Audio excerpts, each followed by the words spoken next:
Hello guys, present అయితే మనం ఎంతగానో ఈగర్గా అసలు వేచి చూసి కళ్ళు గాయలు కాసిపోయినాయి అనమాట.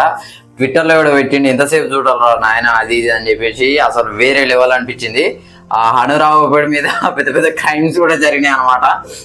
మనకు పొద్దులోపు అప్డేట్ రాకపోతే మాత్రం ఈ అకౌంట్కి అందరూ ట్యాగ్ చేయాలి అది ఇది అని చెప్పేసి చాలా మంది అయితే పెట్టిళ్ళు. ఫైనల్ గా పాజిటివ్ పోస్టర్ అయితే రిలీజ్ చేసిళ్ళు అనమాట.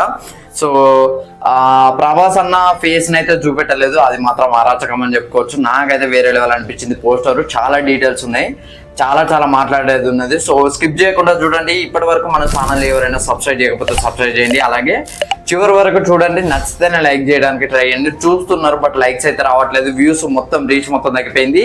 ఇవాళ నుంచి మూవీ అప్డేట్స్ వస్తూ ఉంటాయి. మీకు ఏ కొత్త పోస్టర్ వచ్చినా ఏ కొత్త ఏది వచ్చినా కూడా మీకు అప్డేట్ చేయడానికి అయితే ట్రై చేస్తా. సో నాది రిక్వెస్ట్ అనుకోండి, నన్నైతే చూడడానికి అయితే ట్రై చేయండి. ప్రభాస్ అన్న ఫేస్ చూపెట్టలేదు, ఆ ఫేస్ చూపెట్టిన మరుక్షణం అయితే బ్లాస్ట్ అవుతుంది అనమాట. ఫస్ట్ లుక్ అయితే అదే రిలీజ్ చేస్తారు. మొన్న మరి ఫస్ట్ లుక్ అది రిలీజ్ చేసి కదా బ్రో, ఒకటి ఏమో ఫ్లాగ్ అప్పుడు ఒకటి ఉంటుంది, ఒక ఫోటో ఉంటుంది. అండ్ మొన్న వాళ్ళందరినీ చంపేసి గన్ను పట్టుకొని దాని మీద కూర్చున్నప్పుడు అది వేరేది. మరి ఇప్పుడు మాత్రం ఖచ్చితంగా ఫస్ట్ లుక్ అయితే పోస్టర్ అయితే రిలీజ్ చేస్తారు, ఎందుకంటే ఇక్కడ అది చూపెట్టలేదు కాబట్టి. అండ్ ఆ జంజరాన్ని కూడా చూడొచ్చు. అండ్ ఈ స్టోరీ అయితే 1947 అయితే ఉంటుంది, అంటే బిఫోర్ ఇండిపెండెన్స్ ముందు అయితే ఉంటుంది అనమాట. చెప్పడం మర్చిపోయా, happy independence day to all అనమాట. సో అసలు మాటలు మర్చిపోయి ఫస్ట్ అది చెప్దాం అనుకున్నాం, ఇక వెళ్ళిపోయింది అనమాట. ఎగ్జైట్మెంట్ మనకు ఆగదు కదా, తెలుసు కదా. అండ్ బిఫోర్ ఇండిపెండెన్స్ ముందు అయితే స్టోరీ ఉంటుంది, ఎందుకంటే స్టోరీ మొత్తం అదే కాబట్టి. ఫ్రీడమ్ గురించి నేను చెప్తా, దాని గురించి డీటెయిల్గా. ఇక్కడ అయితే ఫైట్ జరిగిందని అయితే క్లియర్గా అర్థమవుతుంది అనమాట. సో మన పాత పోస్టర్ చూసుకున్నట్లయితే అందులో ఒక ఫైట్, ఇందులో ఒక ఫైట్, ఇంకా 2 ఫైట్స్ అయితే ఈ మూవీలో ఉంటాయి ఖచ్చితంగా. మేబీ అది ఇంటర్వెల్ ఫైట్ కావచ్చు, ఇది సెకండ్ హాఫ్లో వచ్చే ఫైట్ కావచ్చు అని నేను అనుకుంటున్నా. స్టోరీ మొత్తం హైదరాబాద్లోనే అక్కడనే ఉంటుంది, ఎందుకంటే మనకి బ్యాక్ సైడ్ చార్మినార్ని కూడా చూడొచ్చు అనమాట. సో ఇక్కడ ఒక వ్యక్తి అయితే కనబడుతున్నాడు అనమాట. ప్రభాస్ అని ఇటు నడుచుకుంటూ వస్తున్నాడు, ఒక వ్యక్తి అయితే అటు నడుచుకుంటూ పోతున్నాడు అనమాట. సో ఈ ముసలోడు ఎవరు, ఈ కట్టబట్టుకొని నడిచే ముసలోడు ఎవరు అని చెప్పేసి చాలా మంది అయితే కామెంట్ చేస్తున్నారు అనమాట. నా గెస్ ఏంటంటే నేను గాంధీజీ అని అనుకుంటున్నా, ఎందుకంటే ఆ కట్టెని చూడొచ్చు.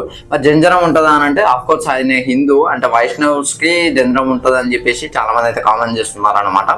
ఇక్కడ మన ప్రభాస్ చూసుకున్నట్లయితే తను కూడా వైష్ణవే అని అర్థమవుతుంది. తన బనియన్ అయితే చినిగి ఉన్నది, మేబీ ఆ వ్యక్తి తినను కొట్టి ఉండొచ్చు, లేకపోతే తన ఫైట్ లో చినిగి అయితే ఈ 2 ఛాన్సులు అయితే ఉన్నాయి అనమాట. సో గాంధీ చూసుకున్నట్లయితే 1948లోనే చనిపోయాడు అనమాట. అంటే స్వాతంత్రం వచ్చిన సంవత్సరానికి తను అయితే చనిపోవడం అయితే జరిగింది. అంటే ఇంచుమించు 4 నెలల తర్వాత 5 నెలల తర్వాత చనిపోవడం అయితే జరిగింది. జనవరి 10th 1948, జనవరి 10th, జనవరి 30 ఎగ్జాక్ట్గా నాకు అయితే ఐడియా వస్తలేదు. మరి 1948లో అయితే తను అయితే చనిపోవడం అయితే జరిగింది అనమాట. సో అంటే గాంధీజీని అయితే తనైతే కలిసే ఉంటాడు. ఒకవేళ ఈ స్టోరీ కనుక అఫ్కోర్స్ 1947కి ముందే, బిఫోర్ ఇండిపెండెన్స్ ముందే మనకైతే ఈ స్టోరీ అయితే ఉంటుంది అనమాట. సో అఫ్కోర్స్ గాంధీజీని అయితే తను కలిసి ఉంటాడు అని నేనైతే బలంగా నమ్ముతున్నా. అండ్ ప్రభాస్ రోల్ ఏంటిది మరి అని చాలా మంది అయితే కామెంట్ చేస్తున్నారు అనమాట. సో ప్రభాస్ రోలు ఇంకొంతమంది సుభాష్ చంద్రబోస్ అని చెప్పేసి చెప్తున్నారు అనమాట. 100కి 200% అయితే సుభాష్ చంద్రబోస్ అయితే ప్రభాస్ కాదనమాట. ఎందుకంటే సుభాష్ చంద్రబోస్ చూసుకున్నట్లయితే ఆ హెయిర్ వేరే ఉంటుంది, తన ఫిజిక్ వేరే ఉంటుంది. ఇక్కడ ప్రభాస్ అన్న చూస్తే 6 ప్యాక్ ఉన్నది. అండ్ తనైతే ప్రతి ఫోటోలో కూడా, ప్రతి ఫేమ్లో కూడా ఆ జంజరాన్ని చూపెట్టి తనైతే వైష్ణవ్ అని క్లియర్గా అర్థమవుతుంది. అండ్ దాంతోపాటు తనకు ఒక లవ్ స్టోరీ కూడా ఈ మూవీలో ఉంటుందట, ఇమాన్వి కూడా ఉంటుంది. ఫస్ట్ ఈ మూవీకి వచ్చింది ఏంటంటే లవ్ స్టోరీ అది ఇది అని చెప్పేసి చెప్పిల్లనమాట. సో ఈ విధంగానైతే తనైతే ప్రభాస్ అయితే సుభాష్ చంద్రబోస్ రోల్ అయితే చేయట్లేదు. And Prabhas in and as fauji అని చెప్తున్నాడు అనమాట. అసలు పేరు వేరే ఉంటుంది, బట్ తన పేరు అయితే ఫౌజీ అని పిలుస్తున్నారు. బట్ మీకు దగ్గరలో మీరు సంతోషపడే ఒక వార్త ఏంటంటే ప్రభాస్ అయితే అంటే అన్న చూసుకున్నట్లయితే సుభాష్ చంద్రబోస్ పక్కనుండే క్యారెక్టర్ అయితే చేస్తున్నాడని క్లియర్గా నాకైతే అర్థమవుతుంది అనమాట.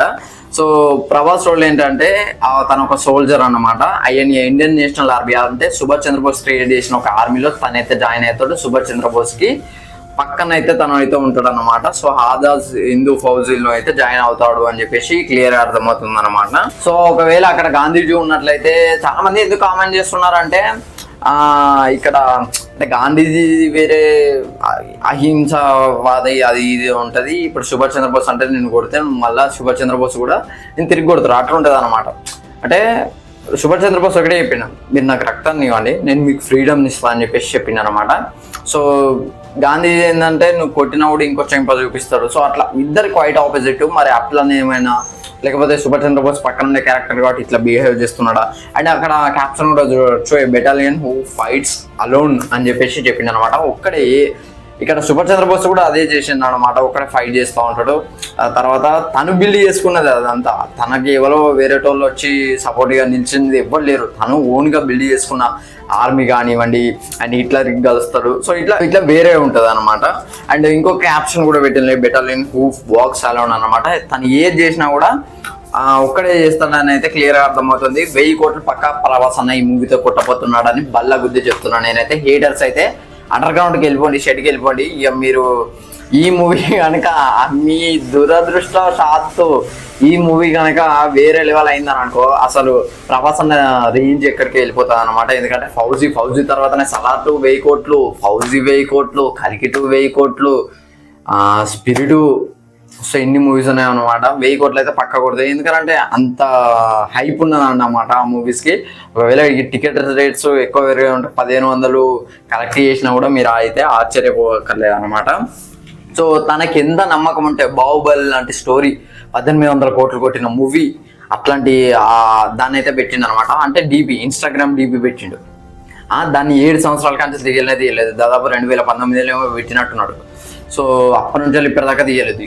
దాని తర్వాత మార్చిందంటే ఈ స్టోరీ తనకి ఎంత నమ్మకం ఉంటే మారవడు. సో ఎంత నమ్మితే తను ఆ స్టోరీని నమ్మితే తను ఆ డీపీ చేంజ్ చేస్తాడు. ఆ క్యారెక్టర్ ఎంతగానో ఇంపాక్ట్ క్రియేట్ చేస్తుంటుంది. ఇప్పటికీ షూటింగ్ నడుస్తున్నా కూడా అట్లుంటుంది.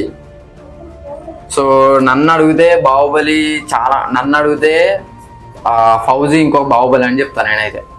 సో నాకు అనిపించింది ఫౌజీ క్యారెక్టర్ అయితే వేరే లెవెల్ ఉండబోతుందని క్లియర్గా అర్థమవుతుంది. దాంతో సోషల్ మీడియా నిన్న అసలు షేక్ అయింది డీపీ చేంజ్ చేస్తేనే. అటు సందీప్ రెడ్డి వంగని అంటున్నారు ఏమని, మనం పోలీస్ ఆ ఫోటో ఉన్న లుక్తో డీపీ పెట్టేయాలని చెప్పేసి. ప్రశాంత్ నీళ్ళు అంటున్నారు మనం సలార్ 2 లుక్సే వేరే లెవెల్ ఇచ్చి పెడతాం, మన డీపీ ఖచ్చితంగా సలార్ 2 ఫస్ట్ పోస్టర్ పెట్టేయాలని చెప్పేసి. సో ఇట్లా చాలా మంది అయితే కామెంట్ చేస్తున్నారు అనమాట.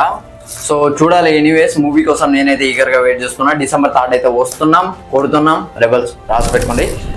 సో ఇది ఫ్రెండ్స్ ఓవరాల్ వీడియో అయితే. వీడియో నచ్చితే లైక్ షేర్ సబ్స్క్రైబ్ చేయండి. జై హింద్.